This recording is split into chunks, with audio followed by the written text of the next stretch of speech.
Solutions. Lecture number 8. Topic number 2.6. Chapter 2. Solutions. Colligative properties and determination of molar mass.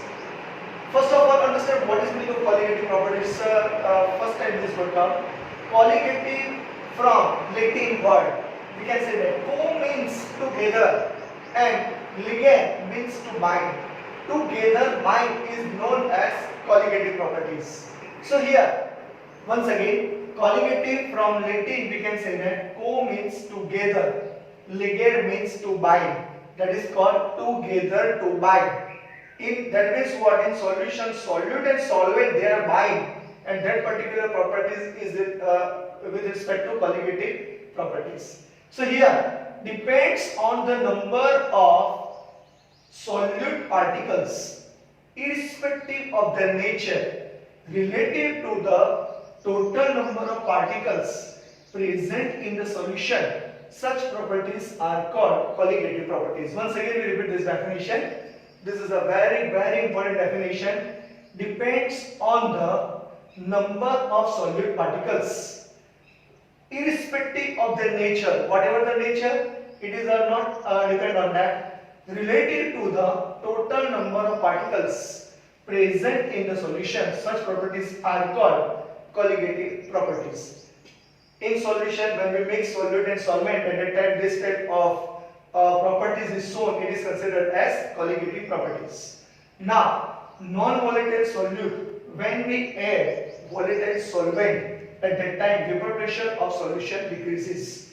You know this one, you already learned this one. According to Rolls, you already know this. So here, these properties of solutions which are connected with decrease of vapor pressure is explained on the basis of following 4 points. You have to learn these following 4 particular parts. First part is, we can say that first portion is relative lowering of vapor pressure of the solvent. Second part, depression of freezing point of the solvent. Third, elevation of boiling point of the solvent. And fourth, osmotic pressure of the solution. Not solvent but solution. Remember, relative lowering vapor pressure of the solvent and their example. Depression of freezing point of the solvent and their example. Elevation of boiling point of the solvent and their example. Osmotic pressure means what? Reverse osmosis means what? What is meaning of osmosis? You have to learn this topic. So this first topic, now we continue.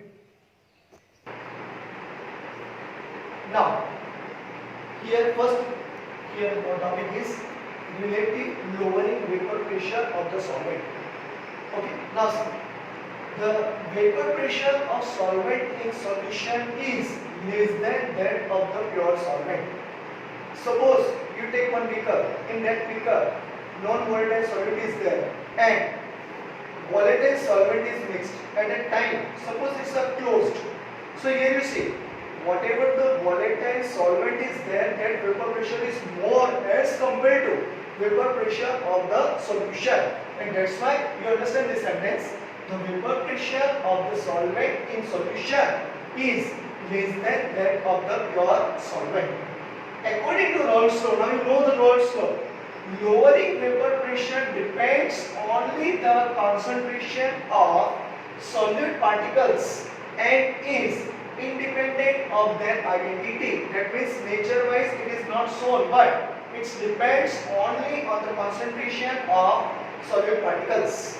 So here's a very important point. So according to this, mathematical form is P1 is equal to P10 into Chi1. Understood all the terms. P1 is what? P1 is vapor pressure of the solution. P10 is the vapor pressure of pure solvent. Chi1 is the mole fraction of the solvent. Remember, 1 stands for solvent and 2 stands for solute. Okay. Now, the reduction in the vapor pressure of the solvent is determined by delta P1. So delta P1 is equal to what? P10 minus P1, because P10 is known as vapor pressure of pure solvent. What is P1? P1 is the vapor pressure of the solution. So P10 minus, you know this value P1. So P10 into Chi1. Put this value here, P10 minus P10 into chi1. So here P10 take common. So 1 minus chi1 is equal to P10 into chi2, because you know this one. Chi1 plus chi2 is equal to 1. And because of chi1 plus chi2 is equal to 1, chi2 is equal to 1 minus chi1. So delta P is equal to what? Chi2 into P10. And this is equation number 2. In a solution containing several non-volatile solutes, because chi2 stands for solutes and that's why it's a mole fraction of solute. Remember, chi1 stands for mole fraction of solvent.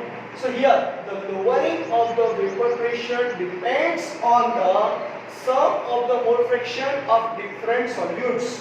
So here from equation 2, delta P is equal to chi2 into P10. So delta P, now you P10 come on a denominator side. So delta P divided by P10, and therefore delta P is equal to what? Delta P is equal to, we can say that P10 minus P1.